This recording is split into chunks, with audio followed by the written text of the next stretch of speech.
ଚିଲ ଭାଇ ମୋତେ ଟିକେ ଦୟା କର। ଏଇଠୁ କିଛି ଦୂରରେ ମୋ ଘର ଅଛି। ସେଇଠି ମୋ ପିଲାମାନେ ଭୋକ ଉପାସରେ ମୋତେ ଅପେକ୍ଷା କରିକି ଅଛନ୍ତି।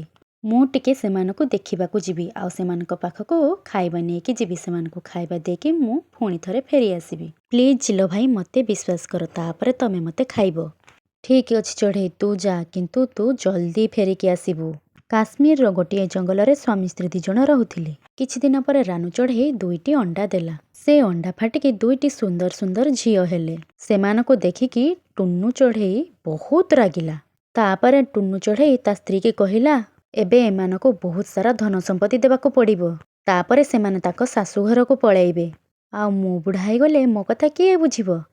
ଆରେ ତମେ ଏତେ ରାଗୁଛ କ'ଣ ପାଇଁ? ୟା ପରେ ଆମ ଘରକୁ ପୁଅ ହିଁ ଆସିବ। ଦେଖ ତ ଆମ 2 ଜଣଙ୍କର କେତେ ସୁନ୍ଦର ସୁନ୍ଦର ଝିଅ 2ଟି ହେଇଛି। କିନ୍ତୁ ଟୁନୁ ଚଢ଼େଇକୁ ପୁଅ ହିଁ ଦରକାର ଥିଲା। ତାପରେ ଟୁନୁ ଚଢ଼େଇ ଘରୁ ଚାଲିଗଲା। କିଛି ମାସ ପରେ ରାନୁ ଚଢ଼େଇ ପୁଣି ଥରେ ଗୋଟିଏ ଅଣ୍ଡା ଦେଲା। ତାପରେ ରାନୁ ଚଢ଼େଇ କହିଲା, ହେ ଭଗବାନ, ଏଇଥର ଏ ଅଣ୍ଡାରୁ ଝିଅ ବାହାରିବ କି ପୁଅ ବାହାରିବ? ହେ ଭଗବାନ, ମୋତେ ଏଇଥର ପୁଅ ହିଁ ଦବ। ହେ ଭଗବାନ, ମୋତେ ତୁମେ ଟିକେ ଦୟା କର। ରାନୁ ଚଢ଼େଇକୁ ବହୁତ ଚିନ୍ତା ହେଉଥିଲା ଆଉ ସେ କମଜୋର ପଡ଼ିଯାଇଥିଲା। ତାପରେ ରାନୁ ଚଢ଼େଇର ଦେହ ଖରାପ ହେଇଗଲା। ଏସବୁ କଥା ରାନୁ ଚଢ଼େଇର ସାଙ୍ଗମାନଙ୍କୁ ସବୁ କଥା ଜଣାପଡ଼ିଗଲା। ତାପରେ ସେମାନେ ରାନୁ ଚଢ଼େଇକୁ ଦେଖା କରିବା ପାଇଁ ତା ଘରକୁ ଆସିଲେ।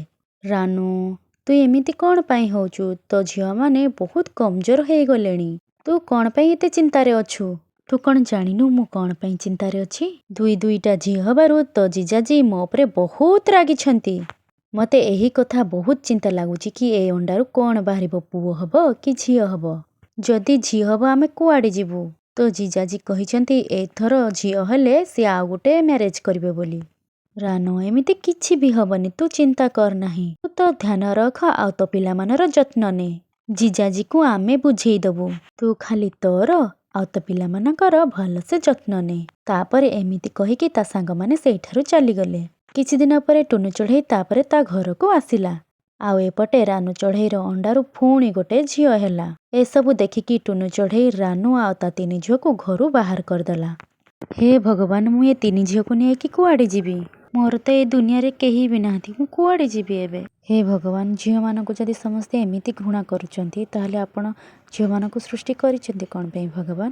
ସବୁ ଝିଅମାନଙ୍କୁ ଏ କଷ୍ଟ ସହିବାକୁ ପଡ଼ୁଛି। ଯଦି ଆଜି ମୋ ମା ଆଉ ବାପା ମୋତେ ପଢ଼େଇଥାନ୍ତେ, ଆଜି ଏ ଦିନ ଦେଖିବାକୁ ପଡ଼ନ୍ତା ନାହିଁ। ମୁଁ ମୋ ଝିଅମାନଙ୍କୁ ପାଠ ପଢ଼େଇବି, ଯେମିତି ସେମାନେ ମୋ ପରି ଦୁଃଖ ଆଉ କଷ୍ଟ ସହିବେ ନାହିଁ। ତାପରେ ରାନୁ ଚଢ଼େଇ ତା 3 ଝିଅକୁ ନେଇକି ଗୋଟିଏ ଗଛ ଡାଳରେ ମାଟିରେ ତିଆରି ଗୋଟିଏ ଘରେ ରହୁଥିଲା। ତାପରେ ହଠାତ୍ ବର୍ଷା ହେବାକୁ ଲାଗିଲା।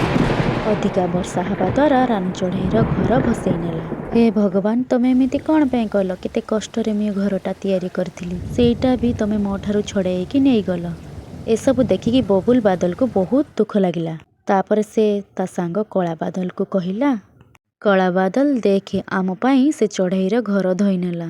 ଆରେ ୟାର ବବଲୁ, ଏଥିରେ ଆମର କ'ଣ ଦୋଷ? ଆମ କାମ ହେଲା ଆମେ ବର୍ଷା କରେଇବା। ଏ ପକ୍ଷୀମାନଙ୍କୁ ତ ଆଗରୁ ଘର ମଜବୁତ କରିବାର ଥିଲା। ଚାଲ ଏବେ ଆମେ ଏଇଠାରୁ ଯିବା, ପୁଣି ଆଉ ଗୋଟେ ଜାଗାକୁ ଯିବା ବର୍ଷା କରେଇବା। ତାପରେ ରାନୁ ଚଢ଼େଇ ତା ପିଲାମାନଙ୍କୁ କହିଲା, ପିଲାମାନେ ତୁମେମାନେ ଏଇଠି ଥିବ, ତୁମେ କୁଆଡ଼େ ବି ଯିବନି। ମୁଁ ତୁମମାନଙ୍କ ପାଇଁ ଖାଇବା ଯୋଗାଡ଼ କରିବି ଆଉ ବସା ଯୋଗାଡ଼ କରିକି ଆସୁଛି। ତାପରେ ରାନୁ ଚଢ଼େଇ ବସା ତିଆରି କରିବା ବୋଲି କାଠି ଖଟା ଖୋଜୁଥିଲା। ତାପରେ ସେ ଦେଖିଲା କିଛି ଦୂରରେ କିଛି ଦାନା ପଡ଼ିଛି। ତାପରେ ରାନୁ ଚଢ଼େଇ ସେ ଦାନା ପାଖକୁ ଗଲା। ଯେତେବେଳେ ସେ ଦାନା ଆଣିବା ପାଇଁ ଗଲା, ସେତେବେଳେ ଗୋଟିଏ ଚିଲ ଆସି ରାନୁ ଚଢ଼େଇକୁ ଝାମ୍ପି ଦେଲା ଆଉ ରାନୁ ଚଢ଼େଇର ଡେଣାଟି କ୍ଷତ ବିକ୍ଷତ ହେଇଗଲା। ଚିଲ ଭାଇ, ମୋତେ ତୁମେ ଟିକେ ଦୟା କର। ଏଇଠୁ କିଛି ଦୂରରେ ମୋ ପିଲାମାନେ ଭୋକ ଉପାସରେ ଅଛନ୍ତି। ସେମାନେ ମୋତେ ଅପେକ୍ଷା କରିଥିବେ। ମୁଁ ସେମାନଙ୍କୁ ଟିକେ ଦେଖିବି ଆଉ ସେମାନଙ୍କ ପାଖରେ ଖାଇବା ଦେଇକି ଆସିବି। ପ୍ଲିଜ୍ ଚିଲ ଭାଇ, ମୋତେ ବିଶ୍ୱାସ କର। ମୁଁ ଯେତେବେଳେ ସେଠାରୁ ଆସିବି ତମେ ମୋତେ ଖାଇଦେବ। ତାପରେ ଚିଲ ଟିକି ଚଢ଼େଇକୁ କହିଲା, ହଉ ଠିକ୍ ଅଛି, ତୁ ଯା, ମୁଁ ଏଇଠି ତୋର ଅପେକ୍ଷା କରିକି ଅଛି। ତୁ ଜଲ୍ଦି ତୋ ପିଲାମାନଙ୍କୁ ଖାଇବା ଦେଇକି ଆସିବୁ। ଯଦି ନ ଆସୁ, ମୁଁ ତୋତେ ଖାଇଦେବି ଆଉ ତୋ ପିଲାମାନଙ୍କୁ ବି ଖାଇଦେବି। ତାପରେ ରାନୁ ଚଢ଼େଇ ଜଲ୍ଦି ତା ପିଲାମାନଙ୍କୁ ଖାଇବା ଦେବା ପାଇଁ ଗଲା। ତାପରେ ରାସ୍ତାରେ ଟିକି ଚଢ଼େଇର ବବୁଲ ବାଦଲ ସହ ଦେଖା ହେଲା। କ'ଣ ହେଲା ଚଢ଼େଇ, ତୁ ଏତେ ଜଲ୍ଦିରେ କୁଆଡ଼େ ଯାଉଛୁ? ଆଉ ତୋର ଏ ହାଲତ ତୋତେ କିଏ କଲା? ତୋତେ ଏତେ ଜୋରସେ ଖଣ୍ଡିଆ କିଏ କରିଛି? ବାଦଲ ଭାଇ, ତୁମକୁ ମୁଁ କ'ଣ କହିବି? ମୋ ସ୍ୱାମୀ ମୋ 3 ଝିଅ ସହ ମୋତେ ଘରୁ ବାହାର କରିଦେଲେ।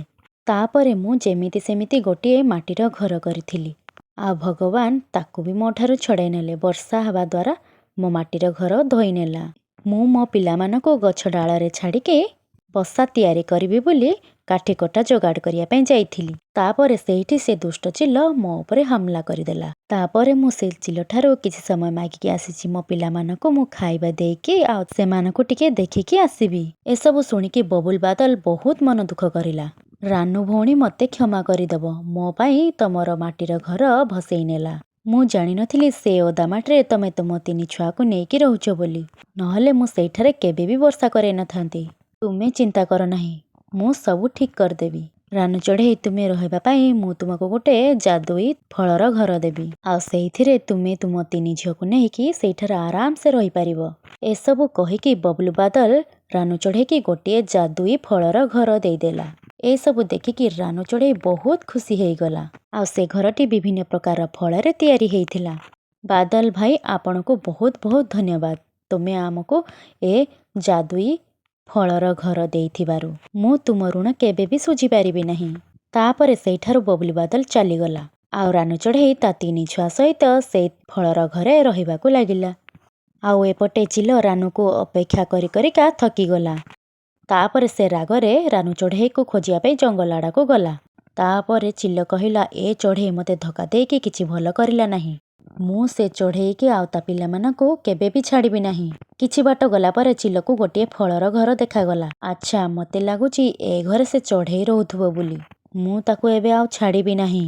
ଏ ଚଢ଼େଇ, ଚଢ଼େଇ, ଏ ଚଢ଼େଇ ବାହାରକୁ ଆସ। ମୁଁ ଜାଣିଛି ତୁ ଏ ଫଳର ଘରେ ତୁ ହିଁ ଅଛୁ। ତୋ ପାଇଁ ଭଲ ହବ ତୁ ନିଜେ ଘରୁ ବାହାରକୁ ଆସ, ନହେଲେ ମୁଁ ତୋ ଘର ଭାଙ୍ଗିଦେବି। ଚିଲ, ତମେ ଏଇଠାରୁ ଚାଲିଯାଅ, ମୁଁ ବାହାରକୁ ଯିବି ନାହିଁ। ତାପରେ ଚିଲ କହିଲା, ଆଚ୍ଛା, ତୁ ଏମିତି ମାନିବୁ ନାହିଁ, ରହ ତୋ ଘରକୁ ଭାଙ୍ଗିଦେବି। ତାପରେ ଚିଲ ରାନୁ ଚଢ଼େଇର ଘରକୁ ଜୋର ଜୋରସେ ପିଟିଲା। ଚିଲ ରାନୁ ଚଢ଼େଇର ଘରକୁ ଭାଙ୍ଗିବା ପାଇଁ ଚେଷ୍ଟା କରୁଥିଲା। ତାପରେ ଚିଲକୁ ଝଟକା ଲାଗିଲା ଆଉ ସେ ତଳେ ଖସି ପଡ଼ିଲା। ଆରେ ଆରେ, ଇଏ କ'ଣ ହେଲା? ମରିଗଲି ରେ, ମରିଗଲି। ସବୁ କହିକି ଚିଲ ସେଇଠାରୁ ଡରିକି ପଳେଇଗଲା। ତାପରେ ରାନୁ ଚଢ଼େଇ ବାଦଲ ଦେଇଥିବା ଯାଦୁଇ ଫଳ ଗଛରେ ତା 3 ଝିଅ ସହ ଖୁସିରେ ଖୁସିରେ ସେଇଠାରେ ରହିଲେ। ତ ସାଙ୍ଗମାନେ, ଆଜି ପାଇଁ ଏତିକି। ଭିଡ଼ିଓଟି କେମିତି ଲାଗିଲା କମେଣ୍ଟ ସେକ୍ସନରେ ନିଶ୍ଚୟ ଜଣାଇବେ।